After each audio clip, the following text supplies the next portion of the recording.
आप सभी का होम साइंस क्लासेस में स्वागत है। आज के वीडियो में हम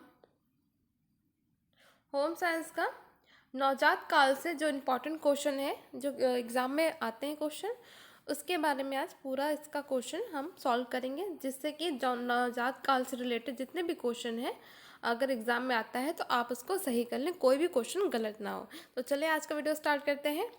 पहला क्वेश्चन है, शैशवावस्था का सबसे महत्वपूर्ण समायोजन है। तो जो शैशवावस्था होता है, इसे नवजात अवस्था कहते हैं, जो जन्म से लेकर, ठीक है, जन्म से लेकर 2 सप्ताह की अवस्था को शैशवावस्था कहते हैं। इसे हम समायोजन अवस्था भी कहते हैं, क्योंकि बच्चा क्या होता है, जब वो गर्भावस्था में जब बच्चा अंदर भ्रूण होता है, तो उसको जब जन्म लेता है तो जन्म से 2 सप्ताह की अवस्था तक वो बच्चा बाहर समायोजन करता है, ठीक है। तो इसमें क्या है, तापमान परिवर्तन होता है, श्वास लेना, वो बाहर आके सांस लेता, चूसना और निगलना, ये सारी क्रिया करता है। तो ये ऑप्शन डी उपरोक्त सभी सही है। नेक्स्ट है, अब यहाँ पे देख भी सकते हैं, ये टीजीटी उत्तराखंड में आया था 2014 में। तो ये सारे इंपॉर्टेंट ही है। अब नेक्स्ट है हमारा, जन्म के पश्चात नवजात शिशु का प्रथम सप्ताह में वजन कम हो जाता है, क्योंकि वजन कैसे कम होता है, ठीक है। तो वह बाह्य वातावरण में सामंजस्य बैठा था, मतलब वो तो पहले अंदर अपने माँ के गर्भ में होता है, वहीं खाना पीना सब कुछ खाता है। जब जन्म के बाद वो बाहर आता है तो वो सामंजस्य बैठाता रहता है, इसके लिए उसका वजन थोड़ा कम हो जाता है। Option B. नेक्स्ट है, तो ये वजन कितना 10% कम होता है, ठीक। नेक्स्ट है, नवजात के भोजन में जोड़ा गया ठोस भोजन क्या कहलाता है, तो वो बीकोस्ट कहलाता है, ठीक है। नेक्स्ट है, शिशु अवस्था में अधिकांश भार डैश में वृद्धि से बढ़ता है। तो जो शिशु अवस्था में जो भार है, किससे बढ़ता है, जो वसा होता है उसकी वृद्धि से भार बढ़ता है, क्योंकि उसकी मांसपेशियां कैसी होती है, कोमल कोमल मांसपेशियां होती है, तो उसको वसा ही उसको रक्षा करता है। तो वसा के कारण ही उसका वृद्धि, भार उसका बढ़ता है, ठीक है। नेक्स्ट है, ये भी सारे आप देख रहे हैं, पीजीटी में आया था, ये भी पीजीटी में आया है। नवजात को हिमोलाइटिक रोग डैश के कारण होता है। तो ये जो आरएच असंगतता है ना, तो जो आरएस असंगतता उसके कारण होता है, अगर मदर फादर का जो ब्लड ग्रुप होता है आरएच पॉजिटिव नेगेटिव, उसके कारण होता है। नेक्स्ट है,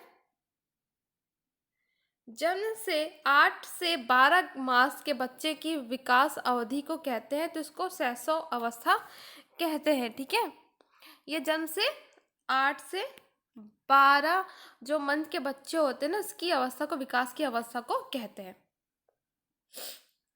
नेक्स्ट है,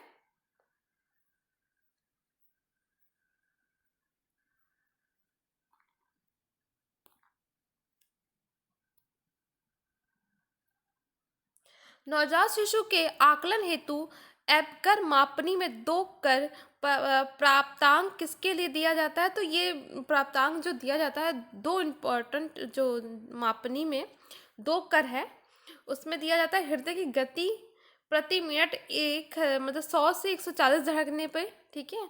और उसका श्रद्धा शोषण तथा रुद्रन होने से, और उसका देह गुलाबी तथा हाथ पैर गुलाबी होना चाहिए, ठीक है। ये ए, सी और डी, ऑप्शन ए।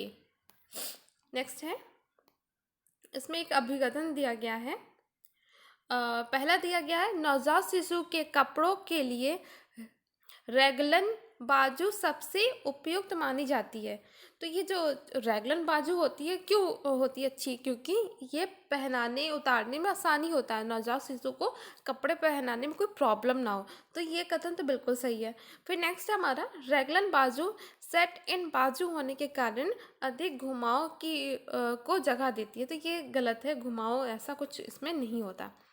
तो इसमें है ए सही है और आर गलत। तो कौन सा, इसमें ए सही है और आर गलत, पहला ऑप्शन बिल्कुल सही है। नेक्स्ट है, जन्म के समय नवजात शिशु रोता है, तो जब जब जन्म के समय आप देखते हैं नवजात शिशु रोता, अगर नहीं रोता तो एक प्रॉब्लम होती है, क्योंकि जब रोता है तो क्या होता है, श्वसन क्रिया आरंभ होती है, वहीं से उसकी श्वसन क्रिया आरंभ होती है, और नहीं रोता तो श्वसन क्रिया में दिक्कत होती है। ठीक है, तो ऑप्शन बी। नेक्स्ट है, वृद्धि एवं विकास होता है, तो वृद्धि और विकास आपको बहुत अच्छे से पढ़ाया गया है। तो ये क्या होता है, ये होता है सरल से जटिल की ओर होता है। ठीक है, पहले सरल से जटिल की ओर ये विकास की प्रक्रिया चलती है। वृद्धि क्या होता है, विकास क्या होता है, आपको बहुत अच्छे से समझाया गया है। ठीक है, वृद्धि मात्रात्मक होता है, गुणात्मक होता है, ये मूर्त होता है, वृद्धि, और विकास अमूर्त होता है क्योंकि दिखाई नहीं देता, और जो वृद्धि होता है वो आपको दिखाई देती है, उसमें आप वेट, लंबाई सब जान सकते हैं। ठीक है, इसके बारे में। नेक्स्ट क्वेश्चन है, मानव विकास अध्ययन, ये मानव विकास अध्ययन कब से कब तक होती है, ये होती है हमारा वृद्धावस्था से में गर्भाधान से। इसमें थोड़ा सा,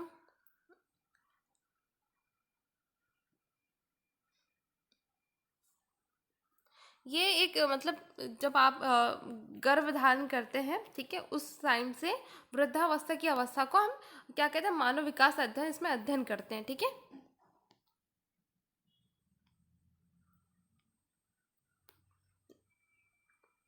नेक्स्ट है, नेक्स्ट है, विकासात्मक कार्य किसके द्वारा दिए गए हैं, तो ये कार्य हैवी रास्टर के द्वारा दिया गया है। ठीक है, ऑप्शन ए।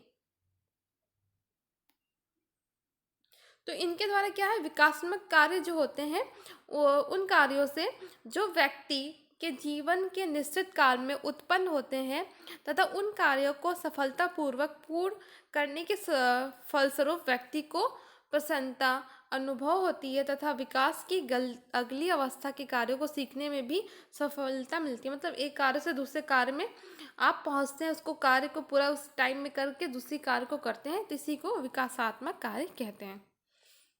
नेक्स्ट है, नवजात शिशु में कौन सी इंद्रियां सबसे कम विकसित होती है, जो सूंघने की इंद्रिय होती है सबसे कम विकसित होती है। ठीक है, बाद में उसकी बाद में हो जाती है, लेकिन पहले कम होती है। फिर नेक्स्ट है हमारा, शैशवावस्था का सबसे महत्वपूर्ण समायोजन है, तो जो शैशवावस्था है उसमें सबसे महत्वपूर्ण समायोजन किससे होता है, वो होता है तापमान परिवर्तन, श्वास लेना, चूसना और निगलना। तो ये सभी आते हैं, आपको अभी इससे पहले भी ये क्वेश्चन आया था, ये थोड़ा सा अलग आपको घुमा के दिया है, तो देखिए आप इससे आप कोई भी क्वेश्चन गलत नहीं करेंगे। ठीक है, यौनावस्था को विभाजित किया गया है, तो इसे हम दो अवस्थाओं में, जैसे हम यौनावस्था किसे कहते हैं, किशोरावस्था को दो भागों में बांटा गया है, प्रारंभिक और कौन सा बताइए, आपको पढ़ाया गया था अच्छे से, बहुत ही अच्छे से पढ़ाया गया है। एक तो जो आरंभिक होती है प्रारंभ, हाँ, फिर उसके बाद आता है उत्तर अवस्था, उत्तर किशोरावस्था। ठीक है, दो भागों में बांटा गया है।